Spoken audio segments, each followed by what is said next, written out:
Vou tratar nesse vídeo sobre algo que parece inusitado quando faz uma parceria com ansiedade e estresse.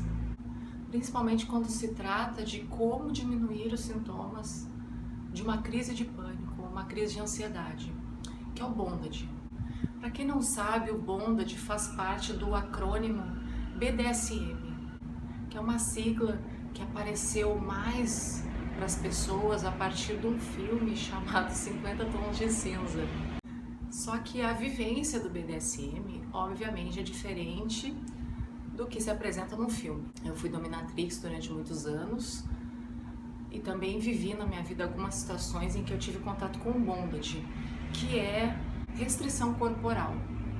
Quando tu vê uma algema e uma corda hoje, tu automaticamente associa a um contexto erótico, de entretenimento, a um contexto sexual. Mas na vivência, na prática do Bondage, ele não precisa ser necessariamente vinculado a um universo erótico. Tanto é que eu fiz mais ou menos uns 2 ou 3 anos já no final do meu trabalho. Eu fiz um trabalho já voltado ao controle dos sintomas da ansiedade, da crise de ansiedade. Porque a ansiedade no dia a dia é normal.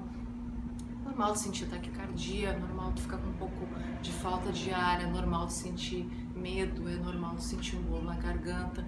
Isso faz parte do corpo reagindo a essas prisões que já existem no dia a dia.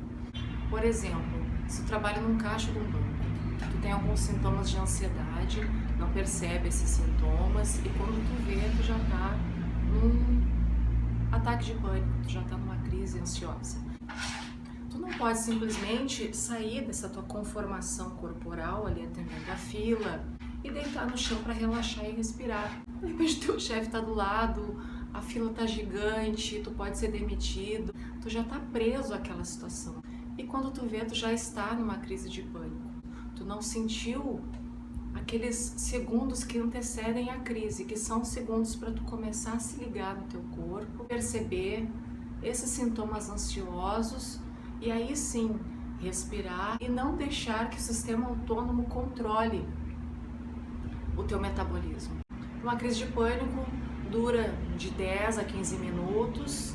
Quem não passou por uma crise dessa não sabe o quanto esses 10 ou 15 minutos podem parecer horas de terror. Para começar o Bondage, tu precisa estar confortável. Se tu vai usar uma algema, uma corda, não pode te meter um contexto violento, por exemplo. Uma vez que eu fiz um programa para a TV e o rapaz que foi me entrevistar chamava-se Taíde. Ele vem de um meio extremamente violento. Colocar uma algema é algo que referencia um ambiente extremamente opressor e de dano físico, inclusive. Dano físico, dano psicológico, tudo. E eu coloquei a algema nele, ele já se sentiu extremamente mal. Então ele já começou o Bondage desconfortável. Mas se tu é uma pessoa privilegiada como eu, que já associa na sua cultura algemas e cordas a um contexto de entretenimento, a um contexto bem mais leve, então é tranquilo para tu usar.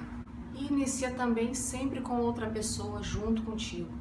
Quem vai te auxiliar a colocar as cordas e colocar as algemas tem que ser uma pessoa de extrema confiança, que não vai ficar naquele joguinho sensual ou naquele joguinho lúdico, não vai entender como um jogo. Porque pro teu cérebro, ansiedade é ansiedade. Tu vai sentir ansiedade na rua, no teu trabalho, nos teus estudos, ou tu vai sentir ansiedade simulada numa dose bastante homeopática e bastante indolor num Bondage. Porque são esses segundos que antecedem uma crise que são um alerta para tu tomar as rédeas do teu sistema autônomo e não se descontrolar e não agir sob forte emoção. Mas aí tu pensa, por que além de passar desconforto no meu dia a dia, eu tenho que passar um desconforto simulado numa sessão de Bondage?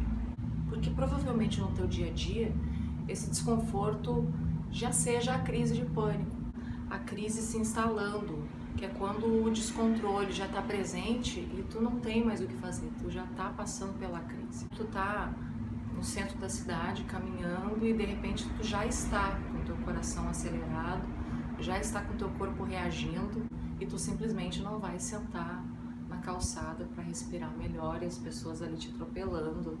Então Então não vamos deixar chegar nesse ponto.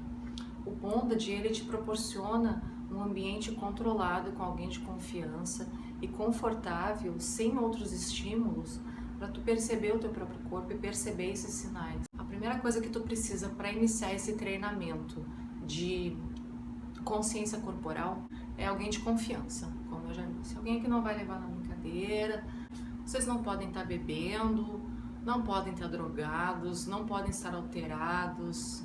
Alguém que esteja preocupado com o teu bem-estar. Segunda coisa, ela não precisa ter experiência. Vocês têm que ter um mínimo de conhecimento, que eu vou deixar lá no blog para vocês, dão uma olhada, mas não precisa ter muita experiência, até porque as coisas não são muito complexas. Ter bons acessórios. Tu tem que ter um acessório que te dê a sensação real de que tu está preso. Que tu não vai simplesmente botar uma algeminha de sex shop, tu vai fazer, vai soltar. Não pode, tu tem que ter a sensação de que tu não pode sair daquela conformação de corpo. Tu não pode sair daquele código e daquela postura corporal. Tu não pode sair daquilo. Seja humilde na prática. Com certeza tu já viu milhões de vezes na mídia, milhões de vezes em filme, na literatura, nos quadrinhos. Tu já viu alguém preso que parece muito confortável. Mas se tu nunca praticou, se o teu corpo nunca teve contato com isso, seja humilde. Falando em limites, vocês precisam combinar uma palavra de segurança, que tem que ser uma palavra totalmente fora de um contexto de desconforto, uma palavra totalmente desprendida. Azul, xaxim, cadeira. Quando tu disser azul, a pessoa na hora vai levantar, não vai interpretar com milhões de sentidos diferentes. Ela vai levantar e vai te soltar. Simples. Então inicia-se a prática. Tu se coloca preso. Pés, mãos, algemas, cordas, enfim, deitado, sentado. Inicia sempre numa posição confortável. Porque depois de um tempo o desconforto vai aparecer. Quando o desconforto aparecer, aí é o momento de virada. Esse é o momento mais importante da prática. É o momento em que tu vai verbalizar para a pessoa que está contigo: quero sair, não estou confortável, não estou gostando. E esse desconforto ele pode ser tanto físico quanto mental.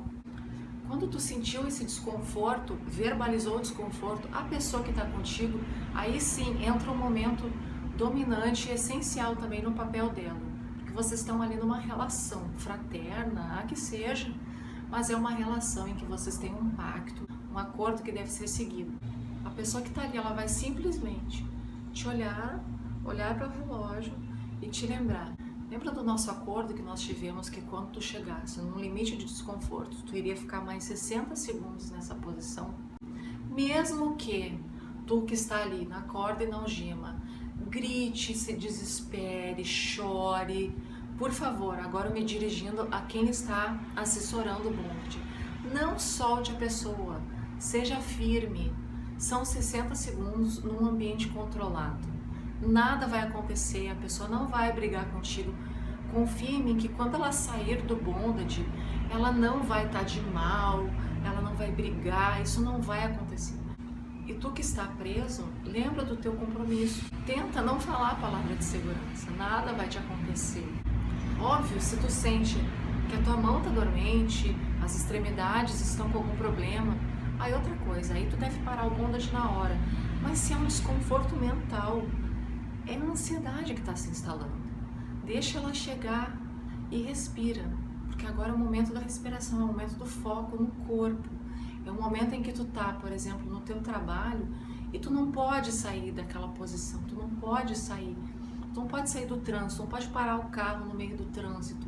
Tu tem que continuar ali. Esse é o momento do bondage em que tu vai inspirar e principalmente expirar longo e profundamente. Essa chave. É isso que eu descobri quando eu fiquei 6 meses engessada em decorrência de uma osteomielite, uma fratura de fêmur, em que eu não tinha que fazer porque eu estava engessada do peito para baixo, as 2 pernas. Então ali eu percebi que eu poderia respirar dessa forma e inclusive baixar o meu batimento cardíaco. Tenta soltar todo o ar, mas de uma forma muito suave. E depois inspira, não precisa ser uma forte inspiração. Inspira normalmente, mesmo que seja uma inspiração curta, e expira de novo. É a expiração que vai te relaxar. No que terminou os 60 segundos, o pessoal vai levantar e vai te soltar. O que acontece no final? Essa experiência toda me mostrou que as pessoas terminam o bondage sentindo-se muito bem. Isso transparecia. E não é um tipo de tranquilidade pós-sessão de massagem, não é isso. É uma tranquilidade segura, principalmente se essa pessoa pratica o bondage com uma determinada regularidade. Então é uma sensação de autonomia que, mal ou bem, é algo que a gente não sente no dia a dia. Tu pode pensar que o teu corpo é muito autônomo, mas ele não é. Se tu tá, por exemplo, viajando, tu tá num voo, tu não pode simplesmente tirar o teu corpo daquela prisão e se atirar. Embora eu aposto que quem tem ansiedade com o voo tem essa vontade de não, eu quero sair do avião agora, mesmo voando. A crise, ela é para liberar substâncias no corpo para tu fugir, para tu sair daquela situação de ameaça à vida. Esse treinamento de autonomia e de visão do próprio corpo faz com que tu perceba racionalmente a ansiedade se aproximando e que tu vai ter uma posição mental de tomar as rédeas do teu corpo, fazer a respiração, porque como eu disse para o cérebro, a ansiedade é sempre a mesma, ele não vai identificar se tu está num ambiente ou outro. Então ali também tu vai fazer a respiração e tu vai se sentir melhor.